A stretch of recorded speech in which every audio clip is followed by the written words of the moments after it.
Hello and welcome to the EDHRECast. My name is Joey Schultz and I am joined as always by my fantastic co-hosts. First up, a guy who definitely watched the Super Bowl, it's Matt Morgan. Joey, I can't find my Gone in 60 Seconds DVD. It was just here a minute ago, so... Well done, Matt. Dang it. I hope that you find it. That was excellent. And next, a guy who probably watched a superb owl, it's Dana Roach. The new Unsanctioned was unveiled this week. Unstable went unpurchased by me, and I'm unexcited about this unconventional offering, but it's one set out of 15 unintended for us, so unbunch those undies, Twitter people. Wow. Dana, I'm going to live with you. I'm not sure if I followed all of that, but it sounds like a lot of fun. I was unable to keep up with it too, but I appreciate it. Anyway, this is the EDHRECast. EDHREC is a deck building website that collects data from deck lists all over the internet to provide helpful recommendations for new Commander decks. And here on the podcast, we like to give all of that data a little more context. What is our topic this week, fellas? Talk about the beginning and the end steps. Yeah, exactly. There are so many cool things that can happen at the beginning of a player's turn and at the end of a player's turn. So we wanted to talk about some of our favorite cards and our favorite tricks that you can do before your turn even starts and after your turn is over, because there's a lot of cool value that you can get from those particular stages of the game.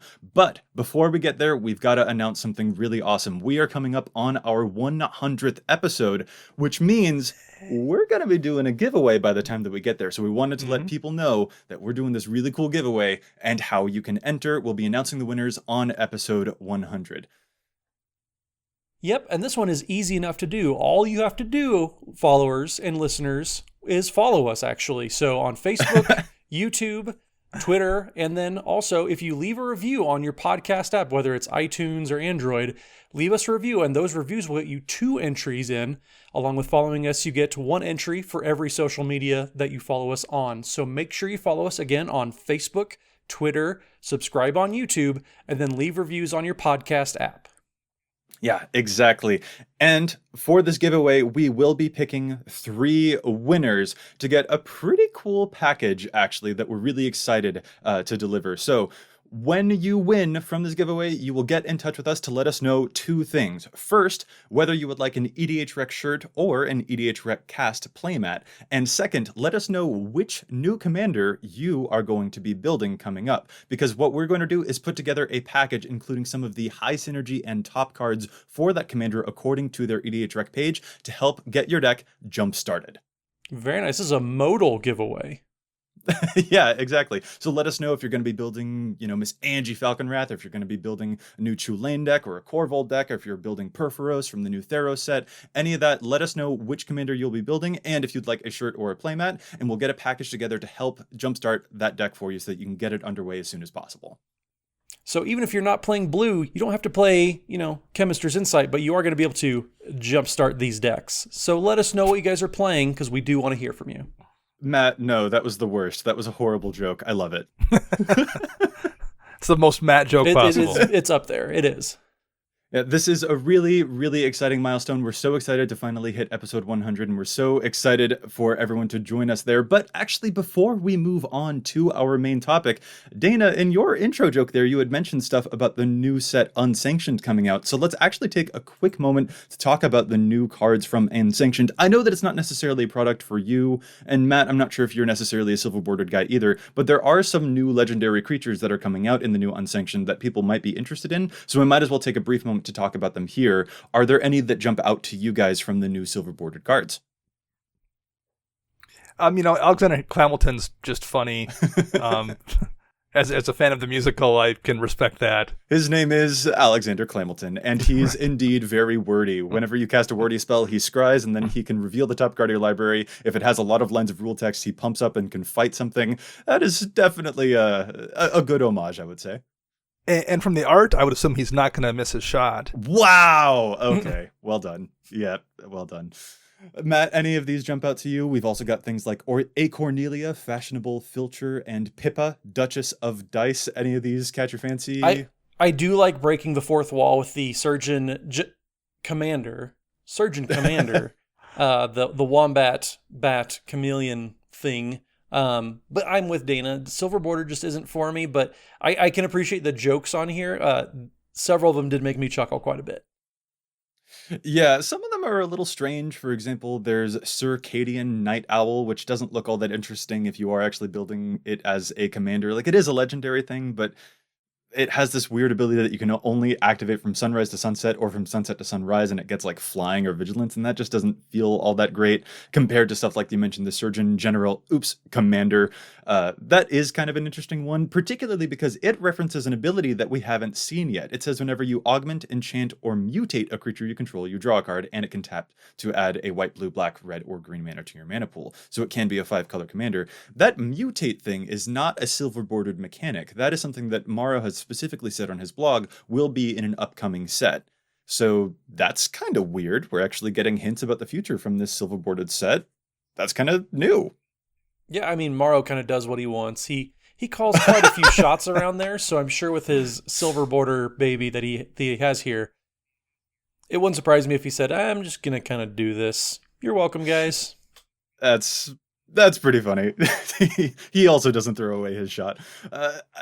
So EDHREC doesn't necessarily measure too much about the silver bordered stuff. It's just very difficult for the website to be able to put together and present information for. But I actually got to say, aside from maybe the Surgeon General Commander, the 5-color guy here, I actually think that I kind of prefer, if I were to play the silver bordered style of commander, I actually think that I prefer some of the legendary creatures that we got from Unstable. Things like Griselda Monster Masher and Baron Von Count, which can just say destroy target player, stuff like that. I actually think that I kind of prefer the previous legends to some of these new offerings because the rewards for their abilities seem a little less powerful or less interesting, less novel, I guess, than some of the other stuff that we saw. Alexander Clamilton aside for the name only.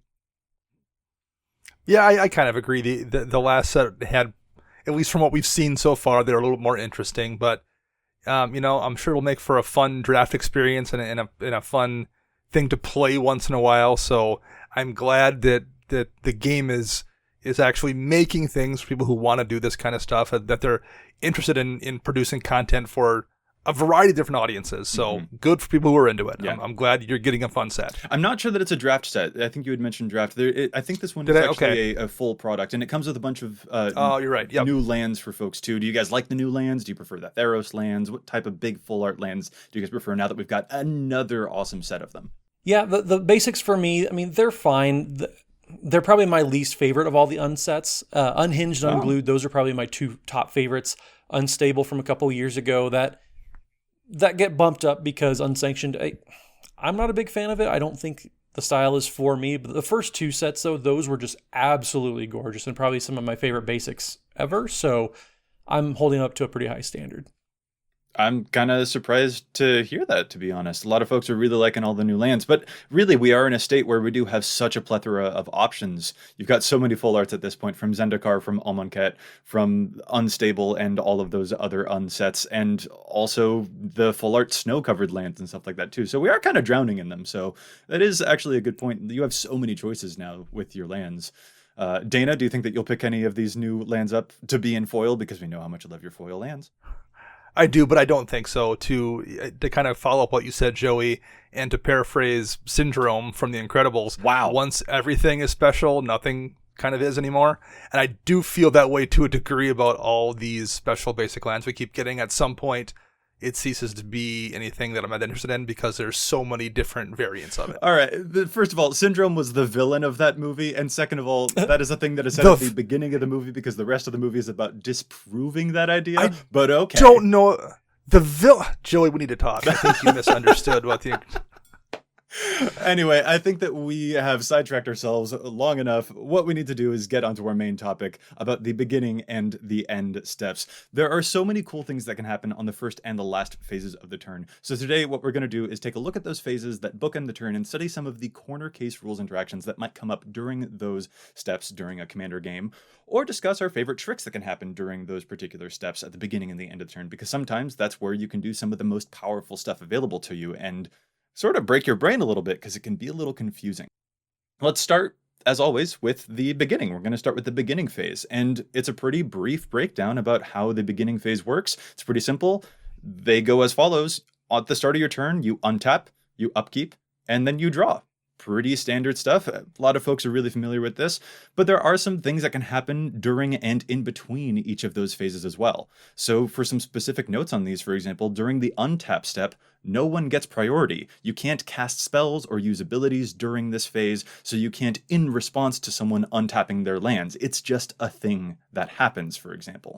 But that doesn't mean that there can't be stuff that also happens during the untap step. So Matt, what's a fun couple of cards that you know of that will, work during that whole untap step? Well, the first two that jump to mind for me, Joey, are going to be Seedborn Muse and Unwinding Clock. Those are ones that untap your permanents when other people have their untap step. That's something that's incredibly powerful in all sorts of decks. There's not just one archetype that benefits from either of these two cards. Obviously, Unwinding Clock hitting artifacts likes artifact-centered decks, but that effect is it's very, very powerful. It's not triggered either, so it just happens along with untapping like the opponents do. So it's not something that you can really respond to. It's not a triggered ability. It just happens. And so the fact that you get an untap step with Seedborn Muse, for example, 3 other times throughout a turn cycle, that's such a powerful way to just generate a ton of mana.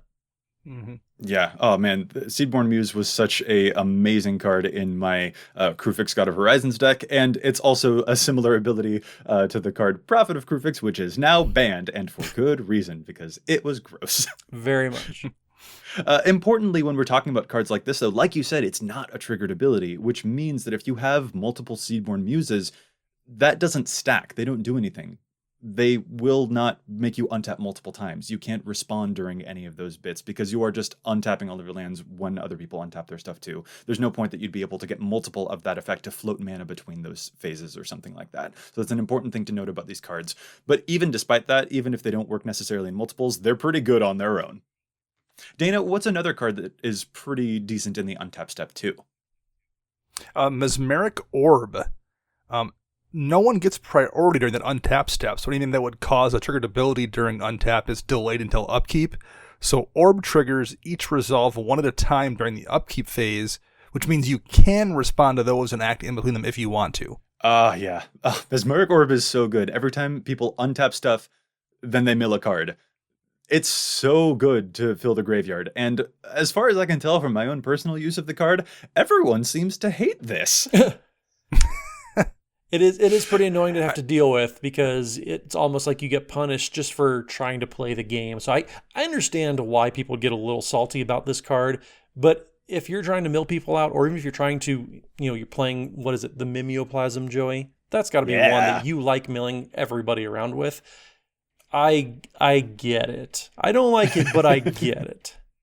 And if you've just bought 4 Soul Guide Lanterns, I guess it gives you something to do with those. It gives me a lot to exile. Hey, I don't like where this conversation is going. That's not cool. But yeah, I like what you mentioned there, Dana, because you usually wouldn't get priority during that particular step, but there is a triggered ability that sort of happens as a result of it. So like you said, it does move to the upkeep step is when all of those abilities start to resolve. So that's when you can actually respond to those effects when all of the stuff is already untapped and during the upkeep step, which means that you might have some upkeep triggers. So let's actually talk about some of those now. Let's move to the next phase in the turn and talk about the upkeep. What are some cards, classic Commander stuff, that works during the upkeep? Dana? Well, the first one that jumps to mind here, and the one I'll mention next is one that interacts with that sometimes. Phyrexian Arena is a really popular card that people play in Commander that draws you an extra card. But one mistake I see people make a lot is they just draw 2 cards during their draw step. And technically that's not what it does. Phyrexian Arena draws you an extra card at the beginning of your upkeep that deals the damage.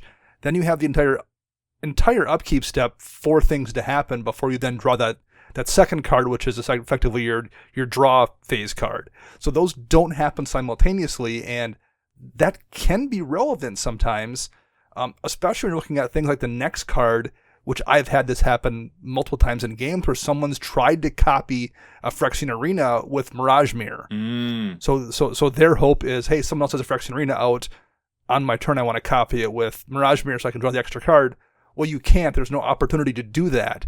That beginning of your upkeep trigger that happens with Phyrexian Arena, by the time that occurs, there's just no chance for you to put something in place before it like the Mirage Mirror, to make it a copy of Arena and have it actually function. Yeah, exactly. That ability is already on the stack. You've missed the point where it would trigger. So a Mirage Mirror becoming a copy of something that triggers on upkeep during the upkeep would miss any opportunity. That's a really great observation. And I like also what you mentioned about Phyrexian Arena being an upkeep thing that is distinct from your draw step. If someone has, for example, some type of Underworld Dreams effect out, which, causes you to lose life every time you draw a card, if you have a Phyrexian Arena out, you would draw a card on your upkeep. And if you drew an enchantment removal spell, you could actually get rid of their Underworld Dreams before you move to your draw step and draw a card to avoid taking damage. So that is something that can kind of matter a whole lot, the difference between those two steps. You could solve that problem, but if you were, like, say, at 1 life, you wouldn't have a chance to deal with the initial draw that deals 1 damage to you. Well, yes, that's true. Are you saying that you go to 1 life a lot, Dana? Is it because you pay so much life to draw cards? I've absolutely died in my Phyrexian Arena on more than one occasion.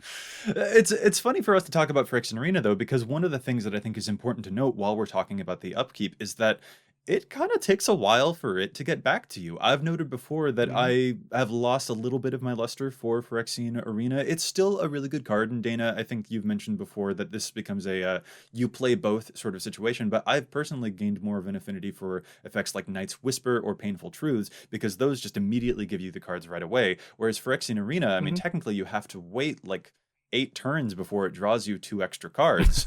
And that's just can be a bit of a delay. Like, it's still good, and games tend to go long, but it is also just kind of like, okay, I'm checking my watch now. I want those cards as soon as I can, really. So just a thing to sort of keep in mind. Yeah, for sure. So, Joey, one upkeep trigger that I really like, and I'm sure you're extra familiar with, is Shieldred Whispering one. Yeah, all about that definitely. death reanimation. So one thing that I have encountered is when the shielded trigger goes on the stack, people will try to then sacrifice creatures in order to get it in there to reanimate again with Shieldred.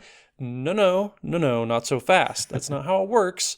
With the way that the Shieldred trigger happens is that the creature that you want to reanimate has to be in the graveyard at the time when the trigger goes on the stack. You have to have that target already in the graveyard. It doesn't say you may pick any creature. It is you have to pick a target creature. And so understanding the timing of when things get targeted and especially when priority goes around. We've talked about that principle quite a bit already on this episode, but understanding when priority goes around during the upkeep, when you can react to triggers, especially something like Shieldred where you want something very specific in your graveyard, you need to be able to navigate that a little bit. The creature with Shieldred, for example, though, it has to be in the graveyard before you can target it with Shieldred's ability at the beginning of your upkeep. Yeah, that is a great point to make. And that is something that I've personally wanted to do a whole lot. If I have, for example, an Eternal Witness in play, and I want to, try and sacrifice it somehow on my upkeep and then revive it with Shieldred on my upkeep, it doesn't work that way. I would have to sacrifice that Eternal Witness on any turn before it actually gets to mine so that Shieldred can actually see it in the graveyard and target it. That's another thing like with the Mirage Mirror trick that you mentioned earlier, Dana. Mirage Mirror isn't going to work on that upkeep trigger either because it will already have passed and it needs to pick a specific card. And that can also make it a little sucky too if I, target a specific card on my upkeep and then someone else responds to it by exiling that creature that I want to get back on my Shieldred. It's very, very sad. It's just really exquisitely sad. Maybe with a Soul Guide Lantern, for example. Okay, so we're done with that. Enough of the Soul Guide Lanterns. There are some abilities that kind of contrast with this, though. So Shieldred is the kind of thing that you have to pick a specific target and you can't necessarily do some tricksy things to get a creature into the graveyard before that target, yada yada, the stuff that we already talked about. But there are some other commanders that do have abilities that trigger without specific targets and that check themselves once again when those abilities start to resolve. So for example, the commander Zedru the Great-Hearted. This one gives away permanents to other players using an activated ability, and it draws you cards and gains you life for each permanent that you gave to other people, that your opponents control, but that you own. It's a very weird sort of group hug, kind of control-y style Jeskai commander. Very, very interesting. And there's a cool trick that Zedru players can pull off. When the upkeep trigger occurs for Zedru, they can actually, in response to that trigger, activate Zedru's activated ability to give away another permanent. Then, when the upkeep trigger resolves, she'll actually draw an extra card and gain an extra life because that ability checks itself again for the number of the permanents that you own but your opponents control. It checks that number again once the ability finally resolves. So you can respond to weird tricks like that. This is also true for the commander Scarab God. This one also counts the number of zombies that you control to make your opponents lose life. So at the beginning of your upkeep, when the Scarab God triggers to make your opponents lose life, he can actually use his activated abilities to create more zombies to then make your opponents lose even more life once that ability is done resolving. And a lot of those things kind of come down to the specific wording Yeah. to a degree, especially. So there's really not necessarily a hard and fast rule about, this thing does this thing doesn't work that way. You really have to read the card specifically and see how the ability is worded. Yeah, absolutely. And while we're on the subject of upkeeps, I feel like we'd be remiss if we didn't talk about one of the classic upkeepy cards, and that's the enchantment Paradox Haze, which is a just 3-mana enchantment that says that you get another upkeep after your upkeep. I mean, as long as we're here, we have to mention it while we're on the subject, right? Yeah, upkeep harmonicon or whatever you want to call it. Right. I really like that, Matt. That's great. You're welcome. I'm really surprised we have not got the end-stepped version of this at some point yet. Oh, yeah. I'm sure that that's coming down the pipeline. There are plenty of end-step triggers that we'll get to later on. Yeah, but there is a word of warning, Matt, that I know that you wanted to give people when it comes to upkeep steps. Yeah, so we've been talking a lot about upkeep triggers being beneficial, but there are some that you don't want to copy, actually. The cumulative upkeep mechanic, we haven't seen very much of in a long time. So if you have Paradox Haze and a Glacial Chasm, for example, you have to put a time counter on whatever card has cumulative upkeep, a Mystic Remora, for example, also. You have to put the time counter on there and pay that cumulative upkeep cost, which means Paradox Haze costs you a lot of life with Glacial Chasm, or you have to pay quite a bit of mana to keep that Mystic Remora out. So it is something you can, have backfire on you a little bit. You want to make sure, if you're playing Paradox Haze, keep an eye on those other cumulative upkeep cards and what else goes into the upkeep besides the good effects. Yeah, Paradox Haze definitely seems like the kind of card that you pair more with the Zedra effects than you do with the Mystic Remora effects. But, I mean, those cumulative upkeep cards that you just mentioned, those things become so much stronger because of the fact that the upkeep takes a while for us to finally come back around to. Like, when I play a Glacial Chasm in my Titania deck, oh man, I feel so safe. Like, people just can't touch me. That land keeps me far away from all of the damage. People, it's so difficult to do with it. Or Mystic Remora, that upkeep cost just is pretty small. You start off by paying 1, and then another several turns happen, and then you pay 2. It's not even all that unrealistic to pay 3 mana for a Mystic Remora because of the number of cards that you can draw and the low investment that it costs you because of how convenient it is for you to not have to pay until many turns have passed. It really scales very well with the game. So we've talked about the untap and we've talked about the upkeep, but there's also one more part, and that's the draw step. And there are some cool things that can happen in the draw step as well. Matt, what's a favorite of yours? So, I mean, I would be remiss to not bring up Sylvan Library. I mean, it's a green enchantment, lets you draw cards. So, of course, I'm going to bring this one up. But this one is a draw step trigger and basically has some weird little interactions where you draw a card, but then you also kind of draw 2 cards. You can choose between the 3 of them, or you can just pay the 4 life and keep any of them in your hand. So it is nice. It's a great card advantage engine. It's one of those things that turns your life as a resource into cards. It's fantastic, and it's drawing cards each time. One of my favorite interactions, though, is pairing this with Abundance, where it's a replacement effect on Abundance.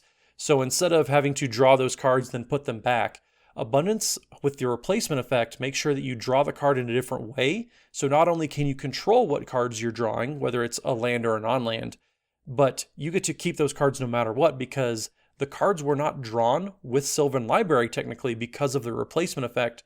So you just get to keep 3 cards every turn if you want. Man, I feel like you're that guy tapping his forehead meme right now. It's just like, you don't have to pay 4 life to keep cards of Sylvan Library if you never draw the cards. With Sylvan Library, exactly. Yeah, and that's also true of the card Underrealm Lich is another replacement effect that does a similar thing, where instead of drawing cards, you look at the top 3, pick 1, and then put the other 2 in the graveyard. That also doesn't count as drawing, so that's a great way to take advantage of a card like Sylvan Library, so you don't have to put any cards that you drew back because you didn't technically draw any extra cards. That is a really, really cool thing. But there's also a weird thing that can come up with Sylvan Library too because of the way that it's worded. And this kind of matters if you happen to have drawn any cards during your upkeep. So Sylvan Library mentions at the beginning of your draw step, you draw 2 additional cards. And if you do, you choose 2 cards in your hand drawn this turn, and then you have to pay 4 life to keep those cards. Well, if you cast something like a Brainstorm during your upkeep, which draws you 3 cards and then puts 2 back, and then you use the Sylvan Library during your draw step, you can actually put back the cards with the Brainstorm. It like counts those 2 because those were cards drawn this turn. And basically what I'm trying to say is please don't do this because you might have to call a judge and they'll get mad at you. I'm already mad at you for bringing it up. There's also interactions here too, because you're physically drawing those cards. Something like Alhamrat's Archive, where for each card after the first one that turn, you would draw a second card. So with Sylvan Library, you technically draw an additional 4 cards, only have to put 2 back. Yeah. Oh, absolutely. Oh, that's real good. Or something like Psychic Possession, which is an enchantment that you can put on someone else, where you skip your draw step, but whenever an opponent draws a card, you may draw a card, same thing. You would draw the additional cards out of Sylvan Library, even if they don't keep them. Yeah. Oh, and there's a commander, I call him Soul Taigam. It's Taigam Sidisi's Hand, who forces you to skip your draw step and has an upkeep trigger instead that lets you sort of do an Underrealm Lich ability where you look at the top cards and you get to pick one and send the rest to the graveyard. That's a thing that you can actually combo with some other really nasty cards that surround the draw step. I think one of them is Omen Machine, and then also maybe Possessed Portal, where it says that people will like skip their draw steps, stuff like that, or that players can't draw cards. Well, he already skips the draw step, so he doesn't care. It's no skin off of his back, really. And that's another thing that you can do if you're feeling a little bit nasty. But I don't want to talk about nasty cards with the draw step. I actually prefer drawing cards. So what I would like to do is actually talk instead about a card like Howling Mine, which is sort of ulterior to the Phyrexian Arena distinction that you had made earlier in the show, Dana. Howling Mine isn't an upkeep trigger. It's actually a draw step trigger. As long as it's untapped, people will draw an extra card during their draw step. That is something that happens in the draw step that is actually more beneficial to people necessarily than it is sort of the mean stuff like we were just talking about. Now you have to have a way to tap it. You can't just tap the artifact to turn it off. But yes, there's a lot of ways you can play around by disabling those artifacts when it's convenient to do so, for sure. Yeah, that's the nasty wording that I think a lot of people forget is on Howling Mine, because it was actually, how'd you take the nice card, the group hug card, and then start talking about, depriving other people of resources, Dana? How'd you manage to do that? Yes, that is a thing that you can do with Howling Mine, because if you find a way to tap it, you can prevent other people from getting that ability, because it says that it only works as long as it's untapped. A wording that I think a lot of people forget about, but this card was designed way back when they had the idea that artifacts would be turned off, quote unquote, if they were tapped. A thing that I'm glad that they abandoned very shortly afterwards. But yes, that is a nasty trick that you can do, and it's actually not the only nasty trick that you can do. I think that Winter Orb is worded the same way. So you can do some tap and untap shenanigans with Winter Orb to make sure that other people don't get to untap their stuff, but you do, which is... Yes, that's mean. Yes, checking my notes. Very mean indeed. Oh, man, I want to talk about something wholesome. Dana, I know that you don't like group hug, but why'd you have to take it there, man? I just assume everyone who plays group hug is going to do something awful, so that's where it went. That is actually accurate, being a group hug player myself. That just that tracks, absolutely. There's actually one more thing that I want to talk about when it comes to the beginning phase, though, something that supersedes all of the stuff that we were just talking about. We mentioned there's the untap, the upkeep, the draw, but there's also one thing kind of before all of that, and that's the phase. If you played something like Teferi's Protection, or a Tanawa, or something like that, all of your stuff is going to phase in before the untap step. Just a simple thing that we should probably note about when you begin to exist once more. It's a really popular card, so people should probably know, that's when that happens. Can kind of matter in case any end of turn or beginning of turn things will happen. You'll definitely experience those. It's not like you phase back in after you draw, for example. Yeah, it doesn't come up very often, but the fact that Teferi's Protection exists and is such a popular and powerful card has made the weird phasing interaction rules become much more something people are aware of today than they were, say, 5 years ago. Yeah, absolutely. I'm not sure if I'm excited necessarily for more cards that reference phasing to occur in the future, but I am definitely excited for more cards of the power caliber of Teferi's Protection to exist for sure. All right. We're done talking about the beginning of the turn, but before we move to the tricks that you can pull off at the end of your turn, we've got a segment that we want to do, and that is challenging the stats. There's a lot of data on EDHREC, but we don't always agree with it. Sometimes we think that cards are seeing too much play, sometimes they're seeing too little play, so we like to challenge those numbers here. Matt, do you mind starting us off with Challenge the Stats? I sure can. So mine is a pretty simple upgrade, especially in a lot of these Azorius decks that are floating around, the blue-white control, any Esper control. It's just a simple, quick upgrade. Dovin's Veto is only played in 14% of eligible decks, and I want to compare that to Negate, which is in 23% of eligible decks. They're almost the same card. Negate is a counter-target non-creature spell for 1 and a blue, whereas Dovin's Veto is a white and a blue, and it cannot be countered, but also counters a non-creature spell. I think those numbers should be much, much closer, as in Dovin's Veto should be in a higher percentage of decks, whereas Negate is in almost a quarter of any blue deck. I think any blue-white X deck should be at least, a quarter of those decks should be playing Dovin's Veto just for the sheer upside that Dovin's Veto cannot be countered. So you're not going to lose a counter war because Dovin's Veto is going out there versus Negate. It's just a marginal upgrade. It's not going to be earth-shattering. It's not going to be some, revolutionary or whatever you want to call it. Any of my challenge stats, they're big deals normally. This one is a much smaller one. You once challenged the stats on a card that was only showing up in 6% of decks, and you said that was too high. It What do was you mean, big deals? very impactful, and it was very helpful for all those Rayami players out there, Joseph. Oh my goodness. Interestingly, it's funny that you mention Dovin's Veto as a card that deserves to see more play in eligible decks, because Dovin's Veto is actually the number one card from the 99 that came from its set War of the Spark. That's actually the number one non-legendary card from War of the Spark. So folks know about it, but I do think that you're right about, it does need to up its numbers in comparison to something like Negate. Sometimes that can't be countered clause is really, really important. I suppose you might need to watch your colors a little bit if you are in like a 5-color deck and you want to play some type of counter spell, but not being, susceptible to other people countering your stuff is a lot more important than you would think. Yeah, and I did the same thing, Matt. I replaced, in my Azorius deck, I absolutely pulled Negate out to put in Dovin's Veto, and I've never regretted it once. Yep, it's not like I said, it's not an earth-shattering type of pick, but it's just one of those things that if you notice you're playing, an Azorius base deck, and you don't have Dovin's Veto, but you do have Negatin, it's a very easy upgrade. It's a very direct upgrade that I think a lot of players, they want to look for the big impactful upgrades versus those small marginal step-by-step, moves forward. So I do think Dovin's Veto. You're talking my language, Matt. All right, Dana, what is your challenge?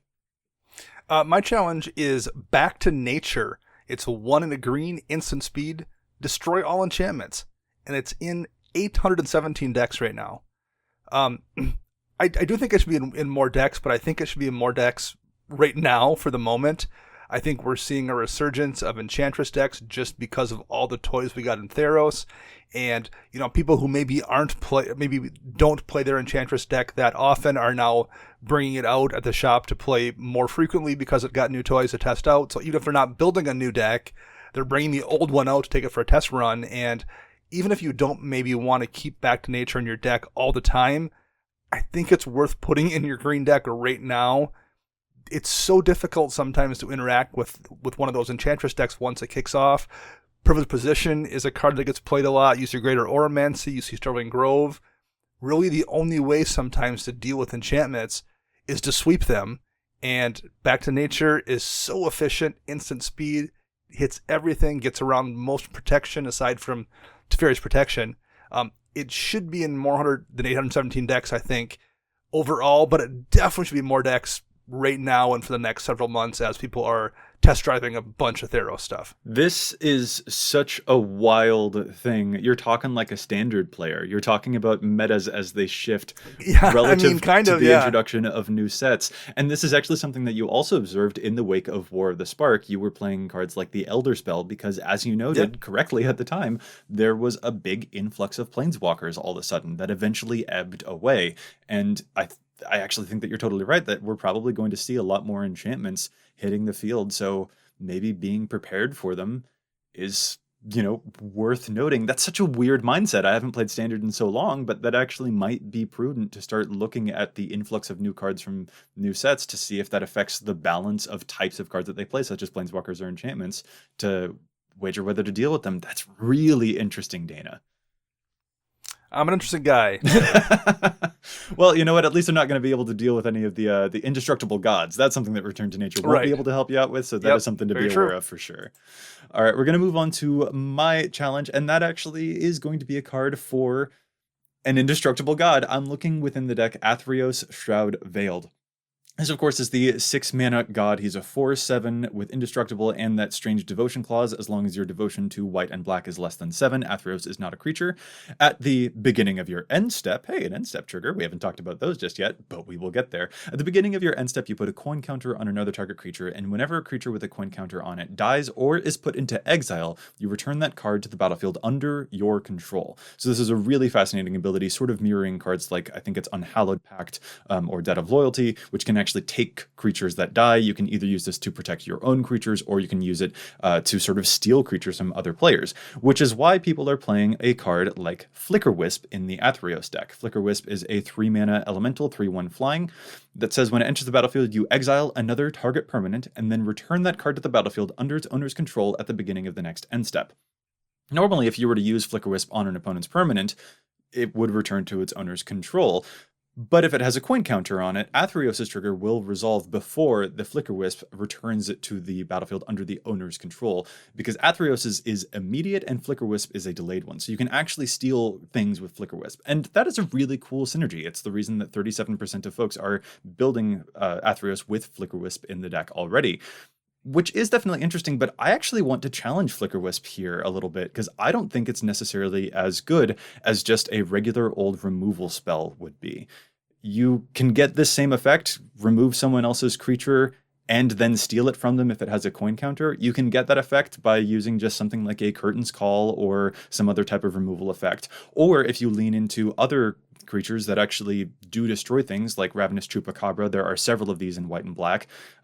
I would actually recommend leaning a bit more into those things, because they have a bit more utility beyond the Flicker Wisp. Flicker Wisp is really good at stealing a creature that has a coin counter on it, but a regular destruction effect might be able to protect your life total. It might be able to also steal something used as a political tool. Flicker Wisp has neat synergy here, but I don't think that necessarily outlives its utility compared to other things that will be able to do the same thing and at instant speed.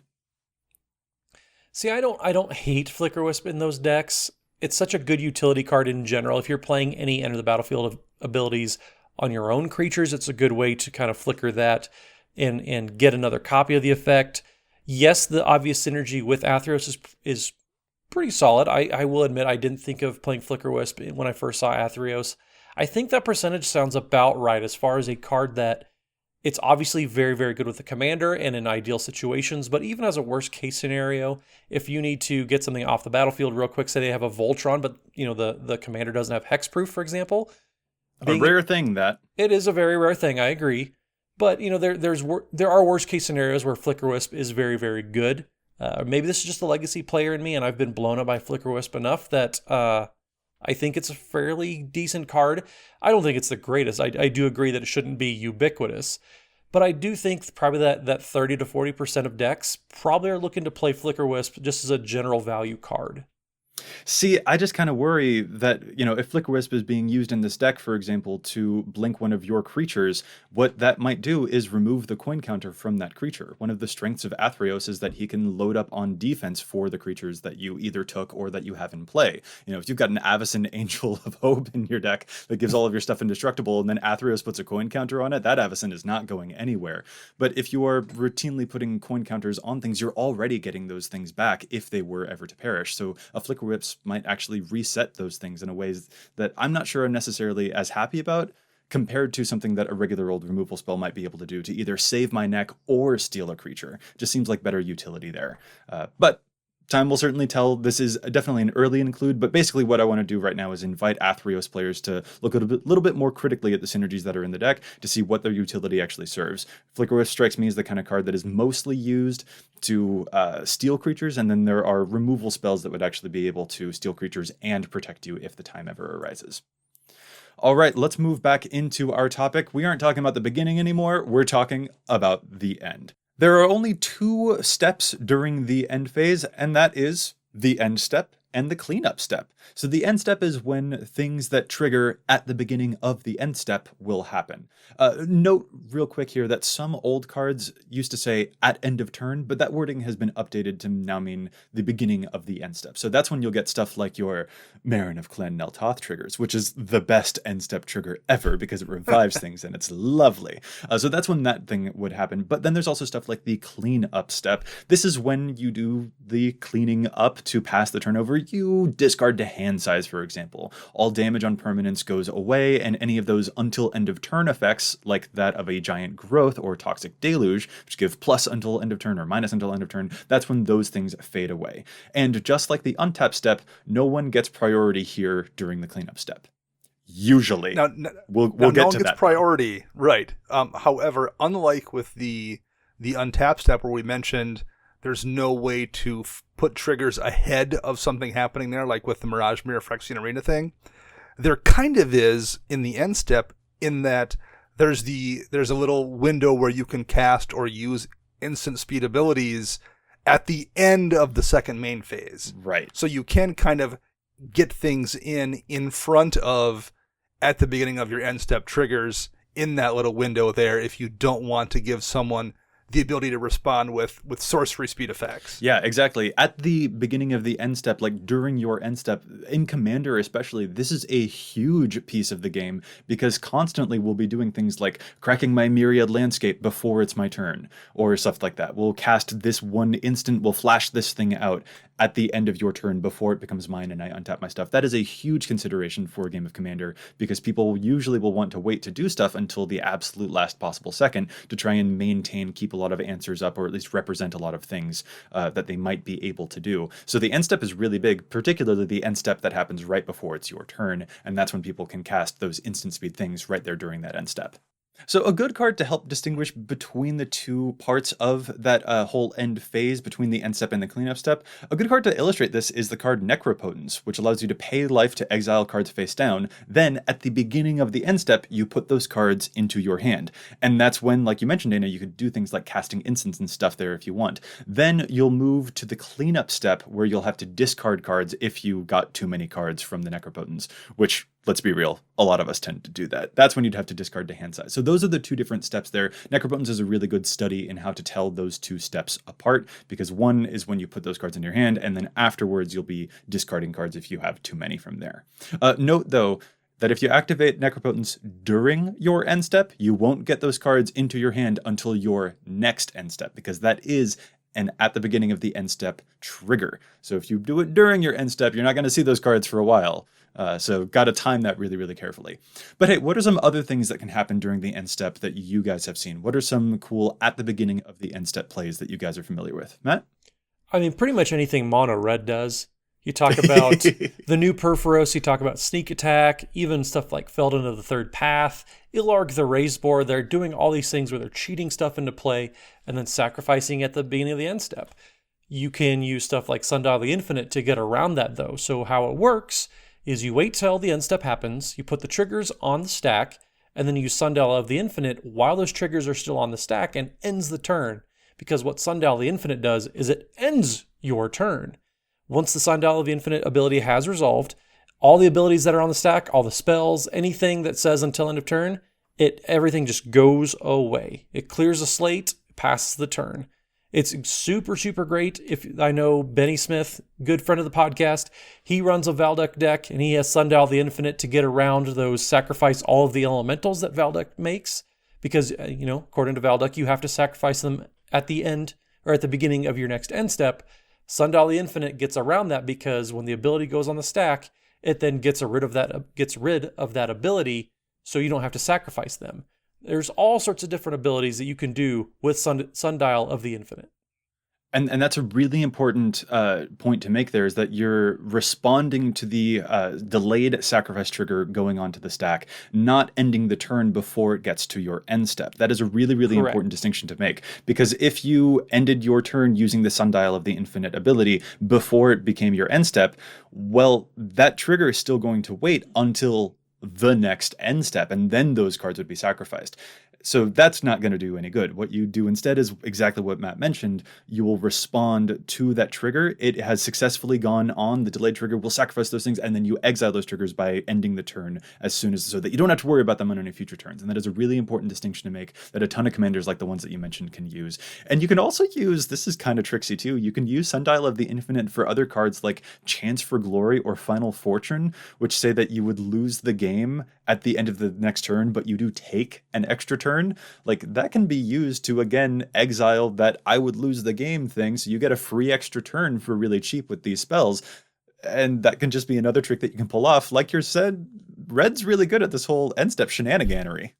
And there's really no hard and fast rule here either. It's all about the wording about whether or not it's a trigger you need to deal with it on the stack, or if you can just bypass it by ending the turn. Right. And also, here's kind of a funny thing. I had mentioned the card Chance for Glory. Chance for Glory is a really, really weird one. It's a Boros instant that says creatures you control gain indestructible. You take an extra turn after this one. At the beginning of the next turn's end step, you lose the game. So, like we said, you can do exactly that thing. You end the turn in response to that delayed trigger using the Sundial's ability. So you exile that trigger, you do not lose the game. But there's a really funny thing happening on the card Chance for Glory. It says that creatures you control gain indestructible. That's forever. If you manage to survive the Chance of Glory effect, if you manage to exile that trigger with the Sundial, or if you survive it because of a Platinum Angel, which says that you won't lose the game to a trigger like this, your creatures are just forever indestructible now, because that is not a thing that goes away at the end of the turn. Yeah, that's a great little thing that I think it's really easy to miss unless you're like really digging down to the nuts and bolts of how a lot of these triggers and phases work. Right. But importantly, Sundial won't work on some of those things that happen until the end of turn, like the giant growths that we mentioned earlier. Sundial is useful getting rid of those at the beginning of the end step triggers and, exiling those or whatever, but it still ends the turn, which means the until end of turn effects like giant growth, that buff is going to go away as soon as the turn has passed. Dana, what's another fun thing that might happen during an end step?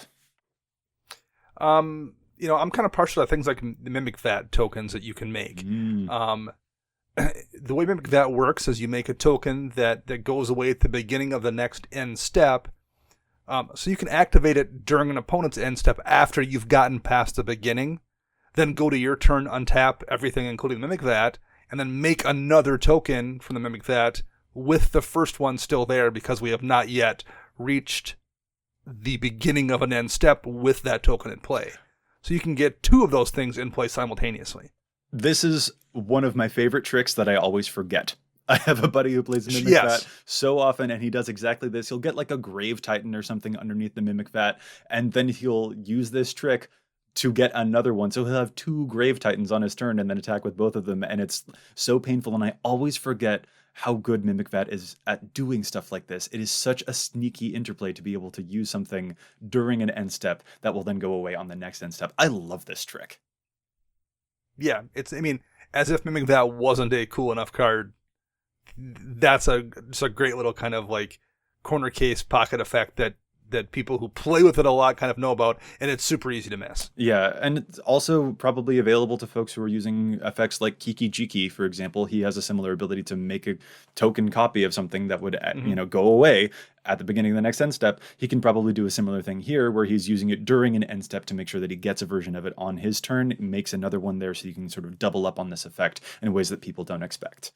Another fun thing that can kind of come up with end steps are actually blink effects. There are a lot of blink effects that will flicker a creature, exile it temporarily, and then either immediately return it or return it at the beginning of the next end step. So there's a couple of different versions of this ability. But it's important to also note when you use them because of the thing that you just mentioned there, Dana. If you use an effect that blinks a card until the beginning of the next end step, if you use that ability during an end step, that creature won't come back until the next turn's end step. So this is a really important thing to keep in mind for a card like Rune of the Hidden Realm, who has that wording. He returns things at the beginning of the next end step.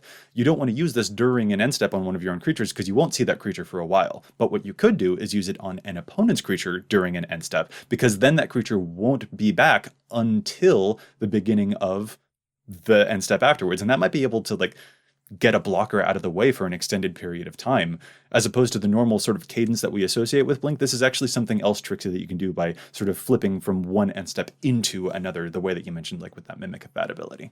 So, Joey, this kind of reminds me a little bit of one of your favorite commanders in Feather the Redeemed. So, you talk about how you like to time everything. You don't want to wait until the very last possible moment, because Feather, the way that she works, you want to get those things back and you want to use them during either combat, if you're playing your combat tricks, or during your second main phase, because if you wait too long, you're not going to get them back for quite a while.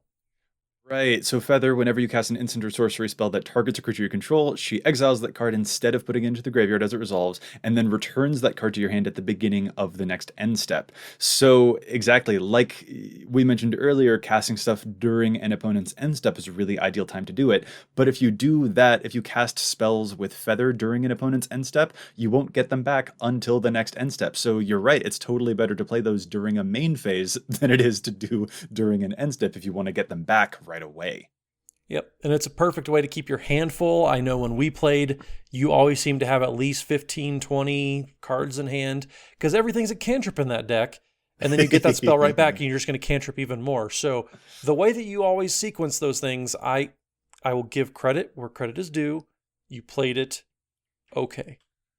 Okay. I appreciate it, Matt. Yeah, it is definitely a treat to see when the Boros deck is the one that's drawn the most cards. And with the most mana, you had Smothering Tithe, and just everyone was V-jelly, so as the kids would say. She's so good. But yeah, keeping an eye on the timing and knowing about the way that her ability interacts with the end step is really important to playing her well.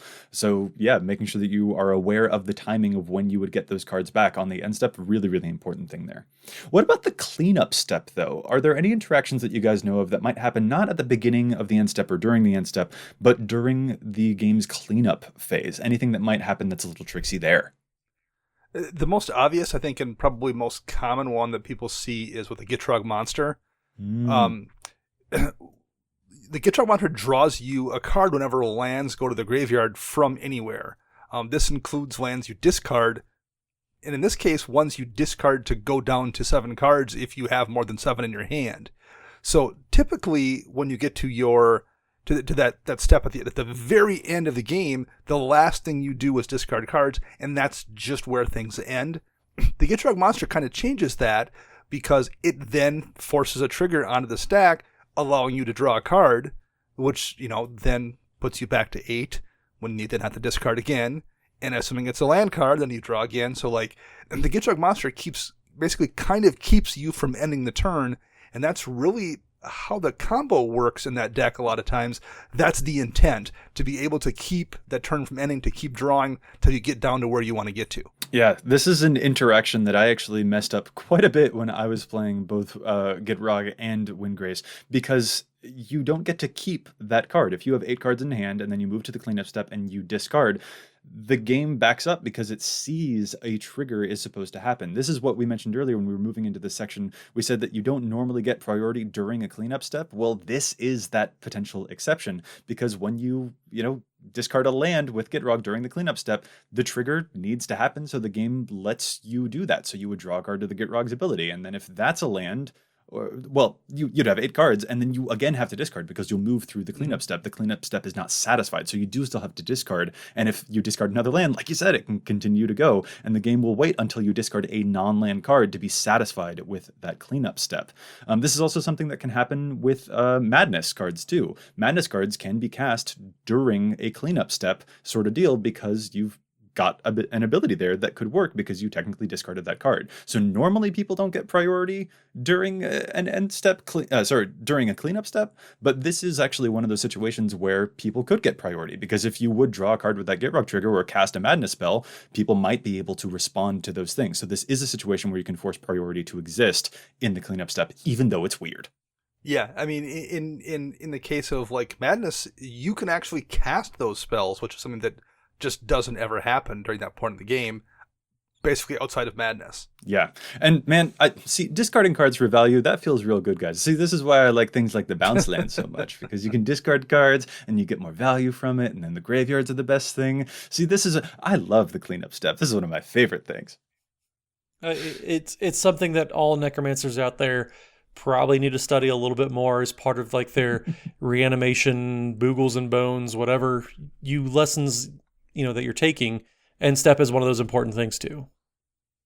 Yeah, there's so much that can happen during these end step. Like I mentioned at the top of this particular section, Marina Clan Neltoth, she's got a trigger during the end step, and it's so good. And I'm really excited to see as the game goes forward and we're seeing more cards develop specifically for Commander. I'm personally excited to see more of the abilities that happen during the end step. If you look at any ability on cards that are coming out nowadays, you see a lot less upkeep triggers and a lot more end step triggers because of Commander. Really, we don't want to wait super long to be able to get those abilities. We would actually prefer to get some of the value right away, because nothing hurts so much when you play the card and it does nothing and then someone gets rid of it and it would have done something on your upkeep but you just weren't able to get there, as opposed to the effects that happen during the end step where you would get value from them right away. Those are just so much more powerful. So I'm really excited to see the way that the game develops going forward from there, to have more of those end step triggers, because that really can be so helpful during a game of Commander. Very much. And hey, maybe one of these days we'll even get that upkeep Harmonicon, like you mentioned earlier. Yeah, end step Harmonicon. That Paradox Haze Harmonicon, exactly. Maybe that is a thing that will happen one day in the future. There's so much that can happen during an end step and an upkeep, and it's really good to know what type of value you can get from there, because some of the most powerful things can indeed happen during the beginning and the end of the turn. With that, though, I think we are going to call this episode to a close. I'd like to thank my co-host so much for joining me, and if any of our listeners would like to get in touch with us, where can they find you all? Matt? You can find me on the Twitter, and now also find me on Twitch at Mathimus55. And Dana? You can find me on the Twitter birds at Dana Roach, and you can hear me on my other podcast, CMDR Central. And I'm Joey Schultz. You can find me at Joseph M. Schultz on Twitter. You can find the cast at EDHRECast on Facebook and Twitter. And if you have a question, a keen insight to EDHREC's data, or maybe a challenge the stats pick that you think we should know about, you can contact us at EDHRECast@gmail.com. And don't forget about our episode 100 giveaway. You can follow us on Twitter, on Facebook, and you can be subscribed to the podcast on YouTube, and those will all count as entries to the giveaway. And you will get 2 entries if you leave us a review on a podcast reviewer such as something like iTunes and whatnot. So make sure that you are following us on those platforms and that you leave a review to be entered for that awesome giveaway. Listeners, what are your favorite tricks and cards that work at the beginning or at the end of the turn? What are the ways that you have found to get amazing value from those phases of the turn? We'd love to hear about any cool cards and interactions that you've got during those particular steps and phases. We'll be back at you next week with more data and insights, but until then, remember, EDHREC your deck before you wreck your deck.